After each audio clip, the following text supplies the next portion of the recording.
Dr. Yilan Zex pressed her six-fingered hand against the control panel of the massive archive station.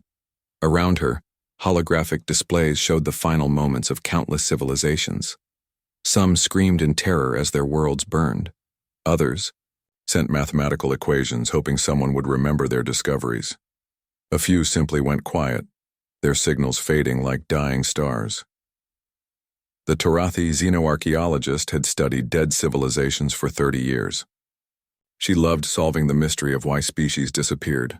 War, disease, natural disasters, there was always a reason. Always a final transmission explaining what went wrong, except for one species. "Computer, display human civilization data," she said in her clicking Tarathi language.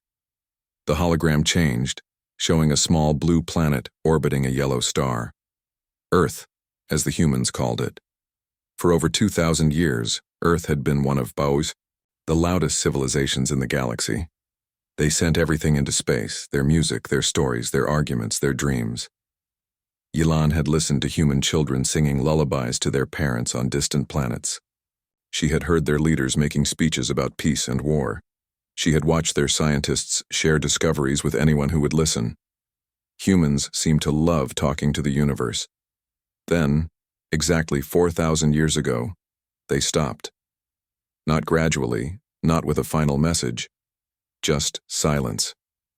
One moment they were broadcasting a maintenance worker saying, "Well, that's my shift done," and the next moment, nothing. Yilan pulled up the final 24 hours of human transmissions. She had watched these recordings hundreds of times. Nothing seemed wrong. Children were still playing. Scientists were still working. Artists were still creating. There were no signs of panic, no emergency broadcasts, no warnings about incoming danger. She zoomed in on Earth's solar system. No evidence of asteroid impacts, no nearby supernovas, no signs of invasion or war. The planet just went quiet. "This is impossible," Yilan muttered to herself, her tentacles twitching with frustration. She had spent months analyzing every detail. Human cities were still visible in the final satellite images. Their ships were still flying between planets in their system. Everything looked normal. But the talking just stopped. Other xenoarchaeologists had theories. Maybe humans found a way to communicate that didn't use radio waves. Maybe they had some kind of civil war that destroyed their technology. Maybe they simply chose to stop broadcasting.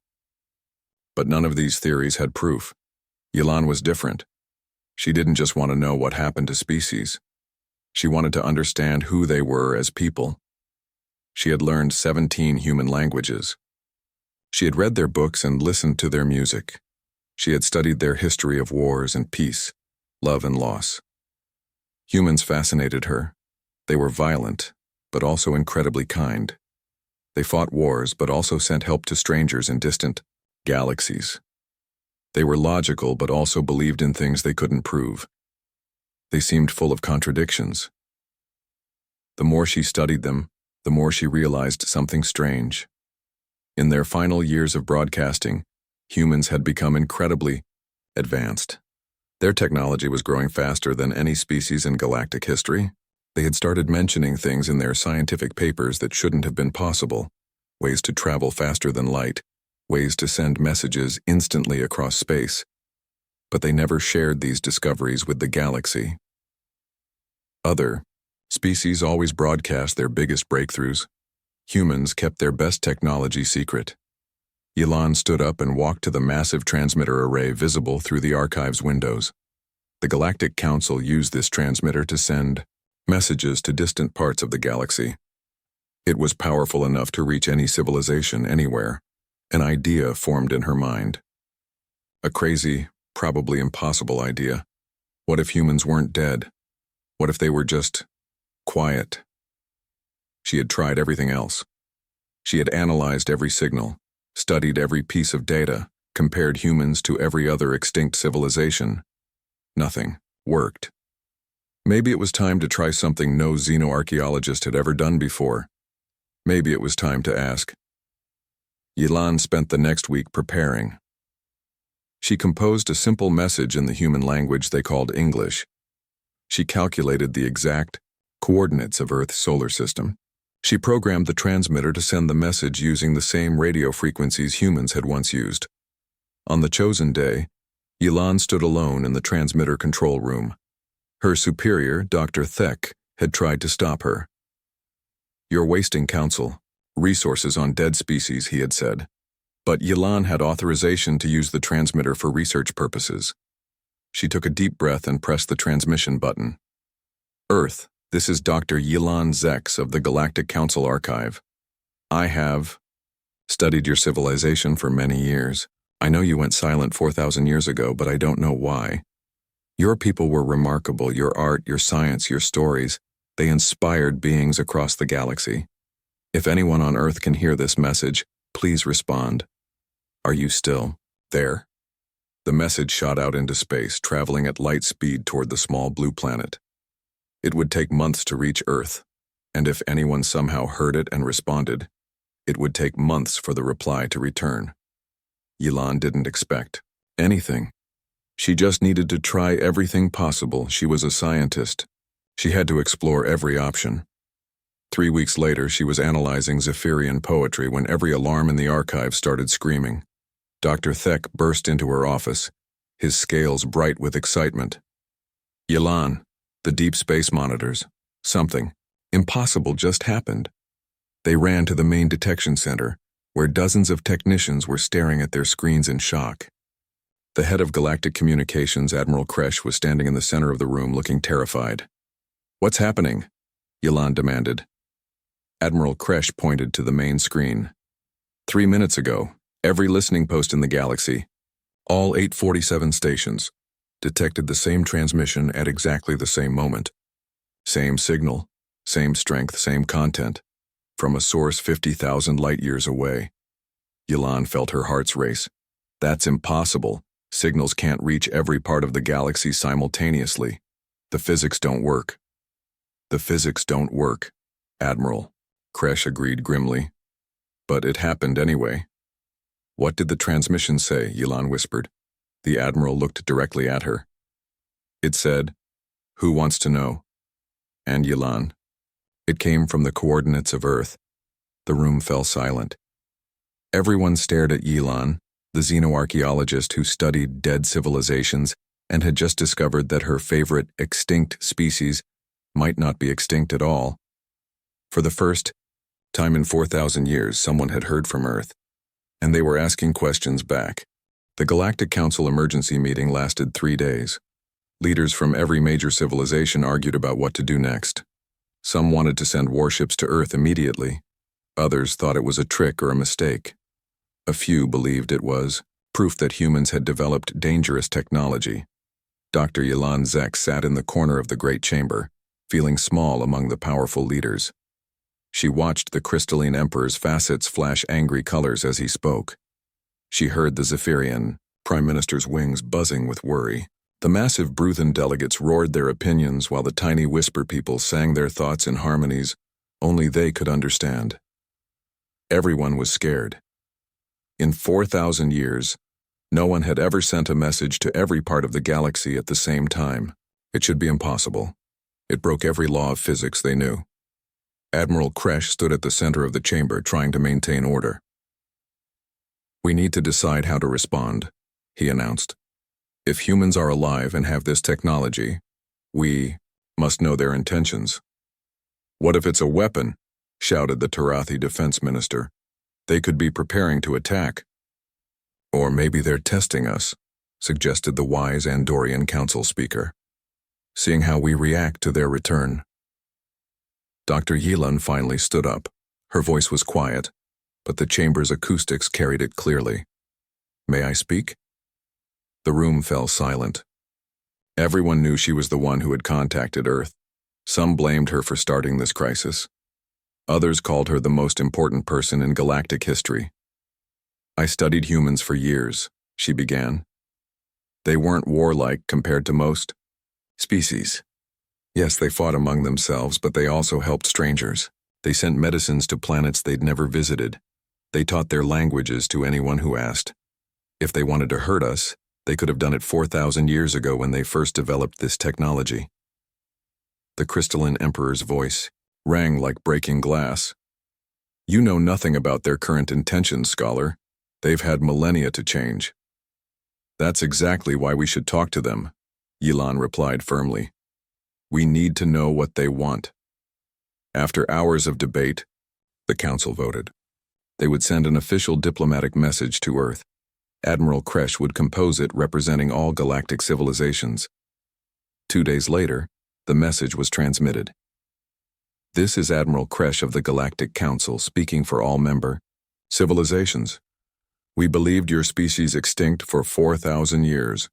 We wish to establish peaceful contact and understand your current situation.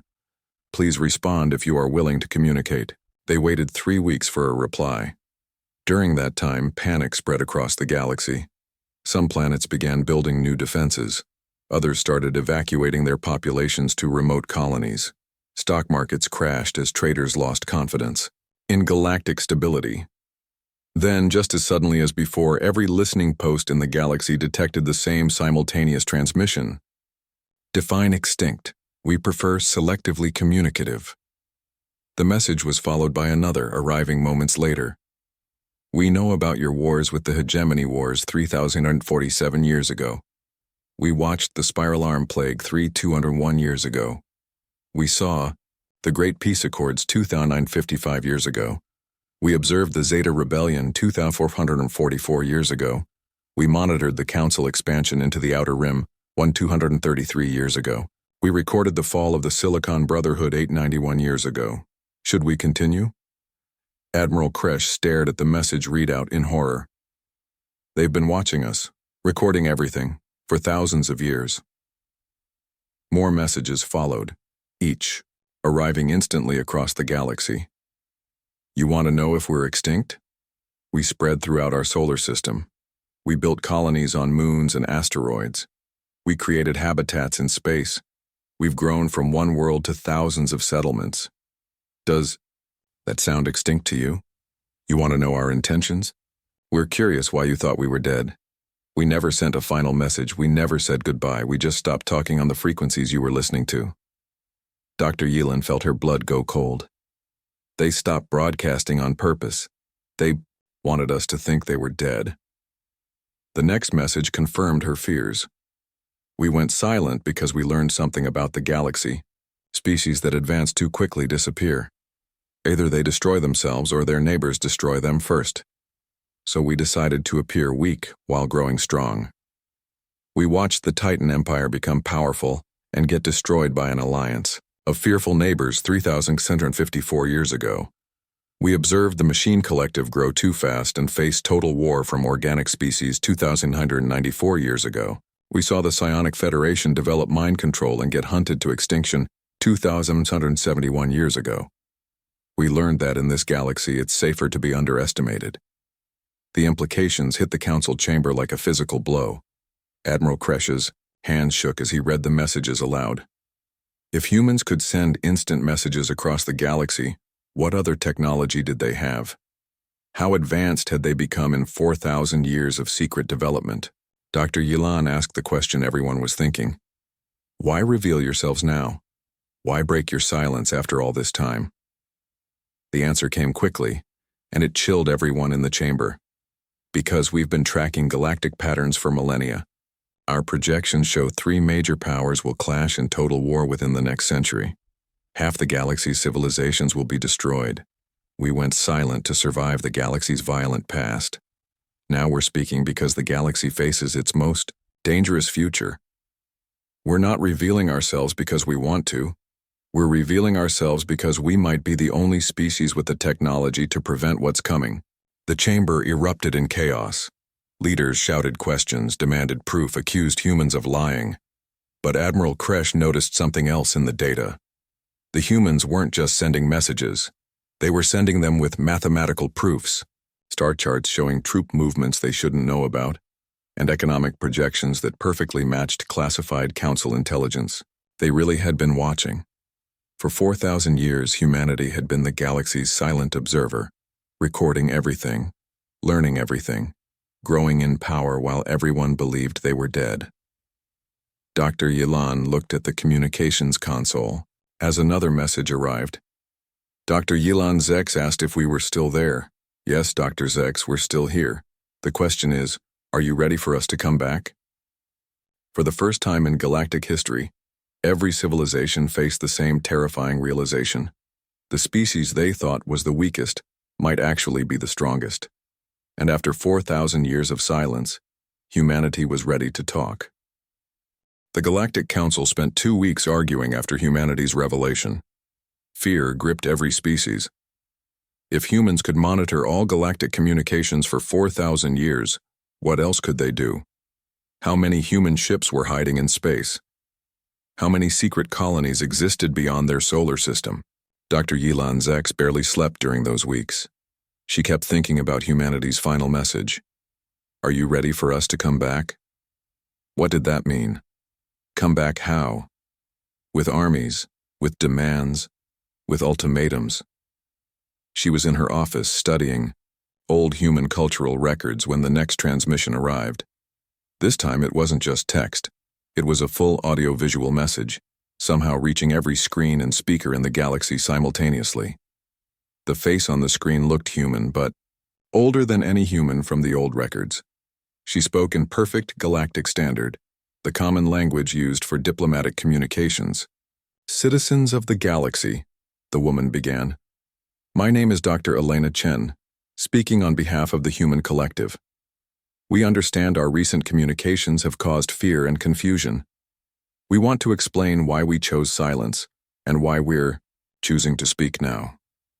Dr. Yilan leaned forward, studying the human face. She looked calm, peaceful even, not like someone planning to conquer the galaxy. 4,000 years ago, we made a difficult decision. We had developed technology that could change everything.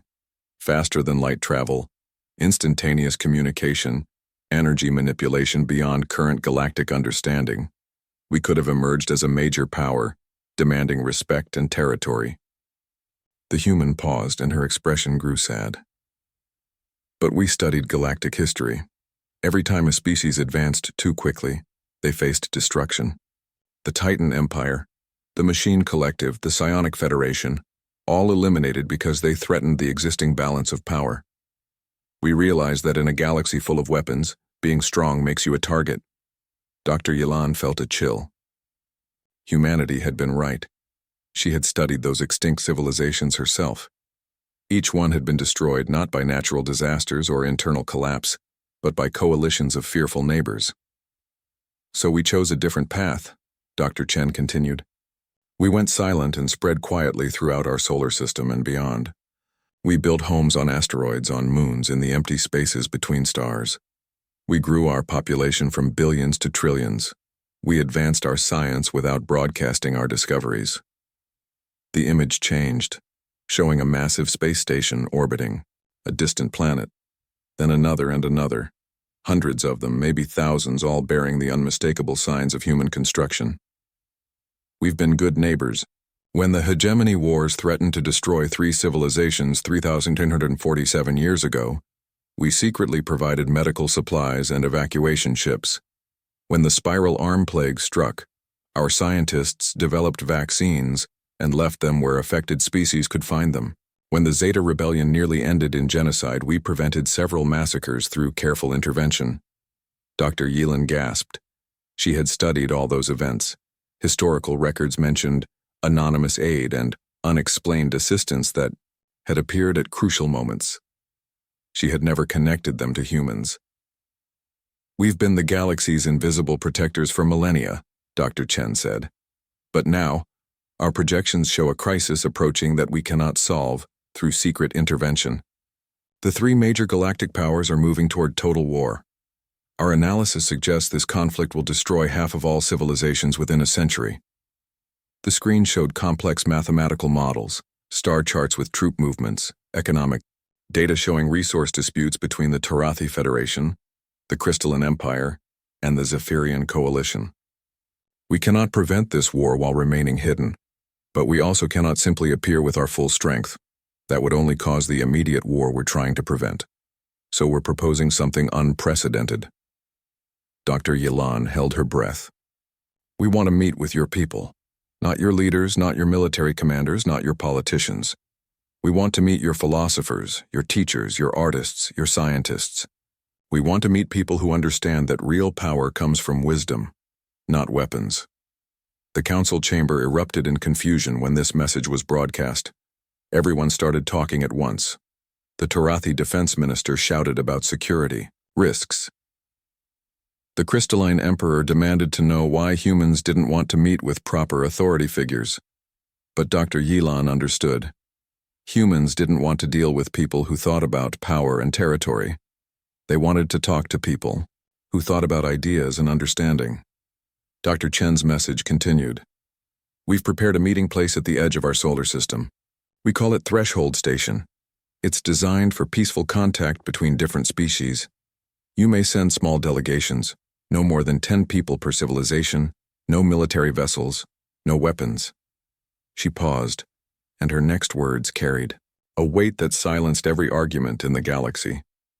We know some of you think this is a trap. We know some of you fear our technology. We understand your concerns. But consider this. If we wanted to hurt you, we've had 4,000 years in technology you don't understand to do it. We could have destroyed any civilization at any time without you knowing we existed. Instead, we chose to protect you in secret. We chose to save lives when we could. We chose patience over power. We're choosing trust over fear. The human woman stood up, and behind her appeared an image of Earth, blue and green and beautiful, surrounded by thousands of gleaming structures in space. To the xenoarchaeologist who asked if we were still here, Dr. Yilan Zex, you spent years studying our culture, our art, our music. You understood us better than most of our own species did. You'll be welcome at Threshold Station. Dr. Yilan's hearts nearly stopped. They knew her name. They knew her work. We're sending coordinates now. Anyone who comes in peace will be received in peace. Anyone who comes seeking understanding will find answers. The galaxy stands at a crossroads. Together, we might find a path to the future. Apart, we will certainly find destruction. The message ended, leaving the galaxy in stunned silence. Admiral Kresh looked around the council chamber. They want teachers and philosophers, not soldiers. Dr. Yilan stood up slowly. I volunteer to go. It's too dangerous, protested Dr. Thek, her old supervisor. Is it? She asked. They've been protecting us for 4,000 years. They could have destroyed us any time they wanted. Instead, they're asking for a conversation. She looked around the chamber at the fearful faces of galactic leaders. Maybe it's time we learned what real power looks like. The journey to Threshold Station took 3 weeks. Dr. Yilan Zex traveled aboard the diplomatic vessel Harmony, along with delegates from 12 other species. Each delegation was small, a historian, a philosopher, an artist, a scientist. No soldiers, no weapons, just minds eager to understand. As they approached the coordinates, Yilan pressed her face against the viewing window. At first, she saw nothing but empty space. Then the ship's sensors detected something massive ahead. By the ancient stars, whispered Quito, the crystalline delegate, her faceted body reflecting the distant lights. Threshold Station materialized before them like a dream made real. It was enormous, easily the size of a small moon. The station rotated slowly, creating artificial gravity through spin. Its surface gleamed with a material Yilan had never seen before, somehow both metallic and organic looking. But what took her breath away were the asteroids surrounding the station. Hundreds of them floating in perfect formation, except they weren't asteroids. Those are ships, announced Captain Voss, the ship's pilot. His voice carried disbelief. Each one is the size of a dreadnought, but the energy signatures, they're not using any fuel we understand. Yilan counted them. There were at least 500 ships disguised as space rocks. Each one could probably destroy a fleet. Yet they just waited quietly in space, making no threatening moves. As Harmony approached the docking bay, Yilan noticed something strange. The station wasn't just functional, it was beautiful. Artistic patterns covered its hull. Gardens were visible through transparent sections. This wasn't a military base. It was a place meant for living. The docking process was smooth and gentle. Magnetic fields guided them into a bay that adjusted itself to accommodate their ship's design. The moment they connected, Yilan felt a slight tingle, some kind of scanning process that was surprisingly pleasant. The airlock opened and a human woman stepped forward. She looked exactly like Dr. Elena Chen from the broadcasts. "Welcome to Threshold Station," she said, speaking in perfect Galactic standard. "I'm Dr. Chen. We're honored to meet you all." Yilan studied her face. The human looked tired but peaceful. There was something in her eyes, ancient wisdom maybe, or just the weight of carrying secrets for 4,000 years. "Dr. Zex," Dr. Chen said, turning to her directly. "Thank you for reaching out to us. Your message changed everything." Behind Dr. Chen stood other humans. They looked normal. No genetic modifications, no cybernetic enhancements, no signs of the incredible technology they clearly possessed. They were just people. But as the group began walking through the station, Yilan noticed something remarkable. The humans spoke to each delegate in their native language, not translated Galactic standard, actual Tarathi clicking, crystalline harmonic tones, Zephyrian wind speech. They spoke perfectly with cultural understanding Yilan hadn't expected. "How do you know our languages so well?" asked Theron, the Zephyrian poet. Dr. Chen smiled sadly. "We've been listening for 4,000 years. We know your poems, Theron Windwright. We've studied your weather songs about the storms of Zephyr Prime." Theron's wings fluttered in shock. "You know my work?" "We know all of your work. We have galleries dedicated to art from every civilization in the galaxy. Would you like to see?" The tour that followed amazed everyone. The station was like a massive museum of galactic culture. There were halls displaying Tarathi sculptures, rooms playing crystalline light symphonies, gardens growing flowers from 100 different worlds. But the most incredible sight was the translation garden. Thousands of stone tablets covered the walls, each one carved with writing in different alien languages. Yilan approached one and gasped. "This is ancient Mothak poetry. The Mothak civilization died out 2,800 years ago. We preserved their final transmissions," Dr. Chen explained. "When species go extinct, we record everything we can, their languages, their art, their philosophies. We make sure they're remembered." In the memorial gardens, Yilan found monuments to species she had studied. The Silicon Brotherhood, the Dreaming Collective, the Star-Touched Empire. Each monument was perfect, showing deep understanding of their cultures. "You've been watching civilizations die for millennia," Yilan said quietly. "You had the power to save them. Why didn't you?" Dr. Chen's expression became grave. "We learned from our own history. Sometimes intervention causes more destruction than inaction. If we had saved the Silicon Brotherhood, would the Tarathi Federation have accepted machine consciousness? Or would there have been a galaxy-wide war between organic and artificial life?" She gestured to a wall showing complex historical projections. "We ran millions of simulations. Every time we intervened directly, the long-term consequences were worse than the short-term losses." Keto's crystal body chimed sadly. "So you chose to let us make our own mistakes. We chose to let you grow at your own pace. But we did help when we could. Anonymously, carefully. The medical supplies during plagues, the warnings about unstable systems, the technology discoveries left where they'd be found safely. We've been your invisible guardians."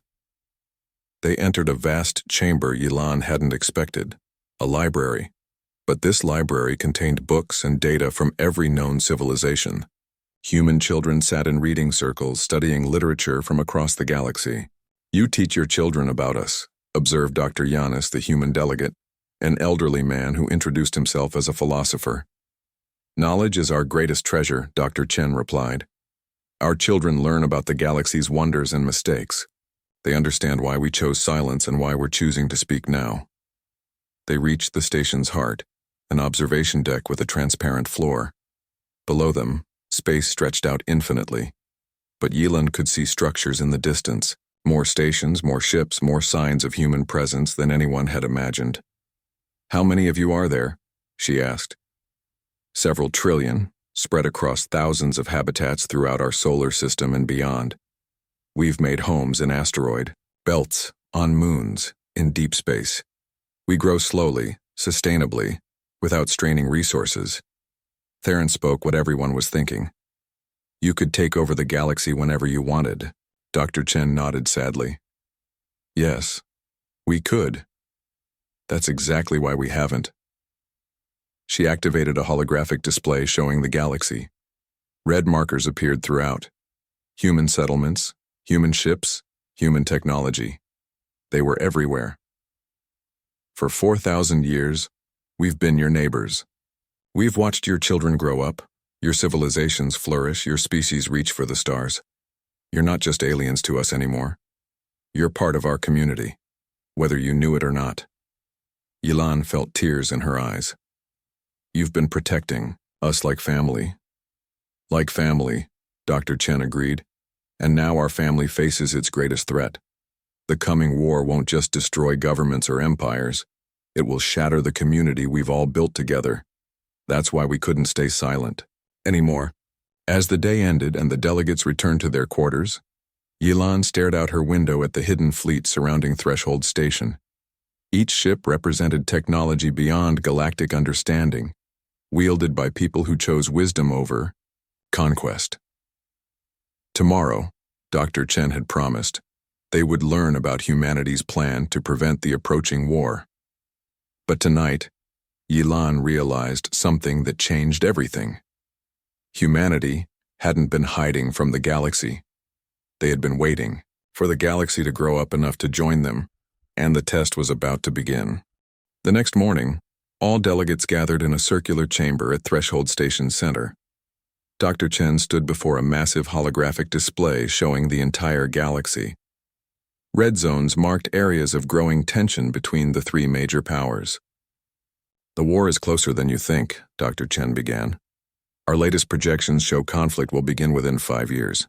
The Tarathi Federation is building a secret fleet near the Vega sector. The Crystalline Empire is developing new weapons in their outer colonies. The Zephyrian Coalition is forming military alliances with smaller species. Each believes they're preparing for defense. All are preparing for conquest." Dr. Yelan Zex stared at the display. The patterns were clear once you saw them. Resource disputes, territorial claims, trade wars turning into real wars. "How do you know all this?"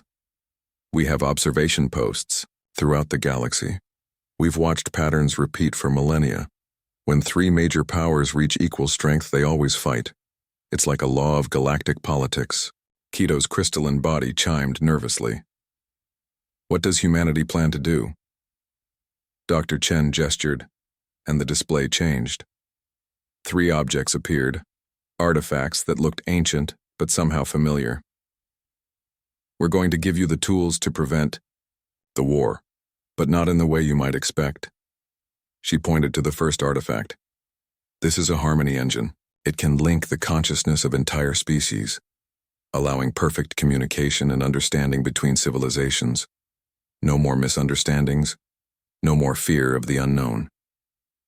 The second artifact appeared larger and more complex. "This is a reality anchor. It can stabilize space-time in an entire star system, making faster-than-light weapons useless. Wars become impossible when you can't move fleets instantly." The third artifact was small, but radiated immense power. "This is a Genesis core. It can terraform dead worlds in decades instead of millennia. When resources are unlimited, there's nothing left to fight over." Theron fluttered his wings excitedly. These could change everything, end wars forever. But Dr. Chen's expression remained serious. "Yes, they could, or they could make wars infinitely worse." She activated another display showing historical simulations. The Harmony engine could be used to control minds instead of connecting them. The reality anchor could trap entire civilizations in single systems. The Genesis core could terraform inhabited worlds, wiping out native species. The delegates fell silent. The terrible potential of these technologies became clear. Every gift can become a weapon, Dr. Chen continued.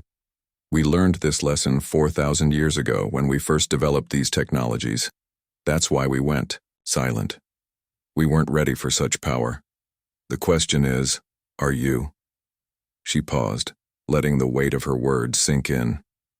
We've placed these 3 artifacts in different locations across the galaxy. Each major power, the Torathi Federation, the Crystalline Empire, and the Zephyrian Coalition, will receive exact coordinates to all 3 devices. Dr. Yilan's eyes widened. But that means each civilization will know where all 3 artifacts are. Each can only claim one.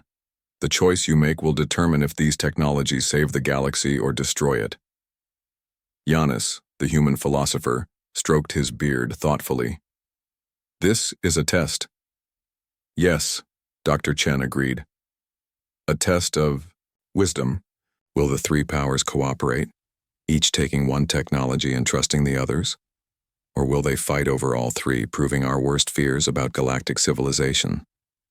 The crystalline delegate Keto's facets reflected worry. What happens if we choose poorly? Dr. Chen walked to the chamber's window, looking out at the disguised fleet surrounding the station. If you fight over these gifts, if you prove that even the promise of ending war causes more war, then we will know the galaxy isn't ready for such power. And then? Asked Theron. Dr. Chen turned back to the group. Behind her, the window showed not just the hidden ships but hundreds more appearing as their camouflage systems deactivated. The true size of humanity's presence became visible, a fleet that dwarfed anything the galaxy had ever seen. Then we'll take the artifacts, back, all of them, and we'll return to silence. But this time, we won't be hiding. We'll be quarantining. The implication hit everyone like a physical blow. Humanity had the power to isolate the entire galaxy, to prevent any civilization from reaching the stars where humanity lived. Dr. Yilan found her voice. You'd imprison us. We'd protect younger species from your mistakes, Dr. Chen corrected gently. We've seen war destroy half the galaxy before. We won't let it happen again, even if it means keeping violent civilizations contained. She moved to a control panel. You have 30 days to decide. Coordinates are being transmitted now. Every major power knows exactly where each artifact is located.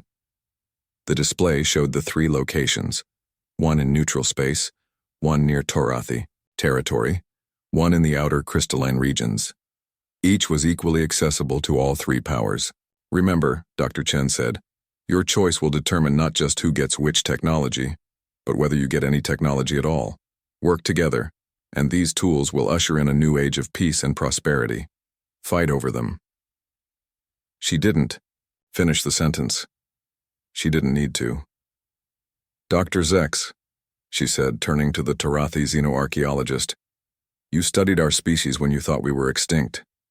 You understood our nature better than most. Your people trust your judgment. How will you advise them? Yilan felt the weight of the galaxy on her shoulders. Everyone was staring at her, not just the delegates in the room, but representatives of every civilization watching through remote connections. I need time to think. Of course. But remember, the countdown has already begun. 3. Major powers, 3 artifacts, 30 days. The mathematics are simple. The choice is not. As the delegates prepared to return to their ships, Dr. Chen pulled Yilan aside. In all our studies of galactic civilizations, do you know what we've learned separates the species that survive from those that don't? Yilan shook her head. The survivors learned to see beyond themselves. The Titan Empire thought only of their own glory. The Machine Collective considered only their own logic. The Psionic Federation cared only for their own power. All of them fell because they couldn't imagine working with others as equals. Dr. Chen looked out at the stars. Humanity survived because we learned humility. We learned to watch, to listen, to wait. We learned that true strength comes from lifting others up, not pushing them down. She handed Yilan a small device. This will let you communicate directly with us during the 30 days. Use it if you need guidance, but remember, the choice must be yours. As Yilan returned to her ship, her mind raced with possibilities. 3 powers, 3 artifacts, 30 days. The mathematics really were simple. But the choice would determine if the galaxy had a future at all. Behind them, Threshold Station grew smaller, but the hidden human fleet remained visible, a reminder of the consequences of choosing wrongly. Humanity had waited 4,000 years in patient silence. Now they were watching to see if the galaxy was finally ready to grow up, or if it needed to be kept in its room a little while longer. Dr. Yilan Zex had never felt so exhausted. For 28 days she had barely slept. The Galactic Council had been in constant emergency session. The 3 major powers were moving fleets toward the artifact locations. War seemed inevitable. The Tarathi Federation wanted the reality anchor to protect their home systems. The Crystalline Empire demanded the Genesis Core to expand their mining operations. The Zephyrian Coalition claimed the Harmony engine was rightfully theirs, since they valued communication above all. Each power insisted they deserved all 3 technologies. Yilan stood before the council again, holding the communication device. Dr. Chen had given her. She had used it once, asking humanity a single question. What if we can't agree? The answer had been simple. Then you're not ready. Now, with 2 days left, she watched Admiral Kresh trying to maintain order.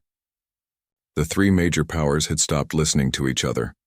Their fleets were positioned for battle around each artifact location. Smaller species were choosing sides or fleeing to distant sectors. "This is madness," shouted the Tarathi defense. "Minister, those artifacts belong to whoever can take them." "Belong?" The Crystalline Emperor's voice rang like shattering glass. "The humans placed them equally distant from all our territories. They meant for us to compete." "Competition leads to war," Theron protested, his Zephyrian wings buzzing frantically. "This test is about cooperation." Yilan closed her eyes. She had studied human culture for years. She understood their logic. This wasn't about who was strongest. It was about who was wise enough to work together. She stood up slowly. "May I speak?" The chamber fell silent. Everyone knew she was the closest thing they had to a human expert. "I've been thinking about human philosophy," she began. "In their old literature, they had a saying, 'A rising tide lifts all boats.' It means when everyone benefits, everyone succeeds." She activated her communication device. "Dr. Chen, I need to propose something to humanity. But first, I need you to answer truthfully. Do you want us to fight over these technologies?" Dr. Chen's voice came through the chamber speakers. "No, Dr. Zex, we hope you'll find another way." "Then I have a proposal, not for one civilization to take one artifact, for all 3 powers to share all 3 technologies." The chamber erupted in protests. The Tarathi defense minister slammed his fist on his desk. "Share? These are strategic advantages." "Exactly why we should share them." Yilan continued firmly. "Each power takes possession of one artifact for 50 years, then rotates to the next. The Tarathi Federation starts with the reality anchor. The Crystalline Empire takes the Genesis Core. The Zephyrian Coalition gets the Harmony engine. After 50 years, everyone passes their technology to the next power." She looked around the chamber. "This creates interdependence instead of competition. No single power becomes too strong. Everyone benefits from each technology over time, and most importantly, it forces us to work together." The silence stretched for long moments. Then the Crystalline Emperor spoke. "And if one power refuses to share when their time ends, then they face the other 2 powers combined, and humanity watching from the shadows with technology that makes these artifacts look like toys." "Dr." Chen's voice came again. "Dr. Zex, that's creative thinking, but can you get all 3 powers to agree?" Yilan looked at the faces around her. Fear, greed, suspicion, but also hope in some eyes. "I don't know, but I'm going to try." For the next 24 hours, Yilan barely left the chamber. She spoke to each delegation separately, explaining the mathematics of survival. She showed them historical data about species that had destroyed themselves through competition and species that had thrived through cooperation. The breakthrough came from an unexpected source.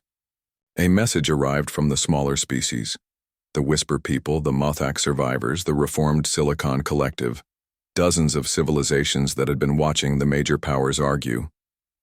We support the rotation proposal, their joint statement read.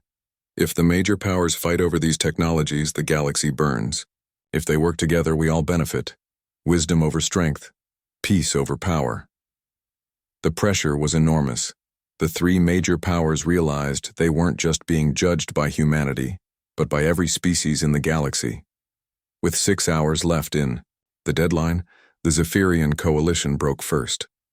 We accept the rotation proposal, announced their prime minister. The galaxy's future is more important than our pride. The Crystalline Empire followed an hour later. Logic supports cooperation. We agree to the rotation. All eyes turned to the Tarathi Federation. For 3 hours they debated among themselves. Yilan could see the defense minister arguing furiously with the president and other leaders.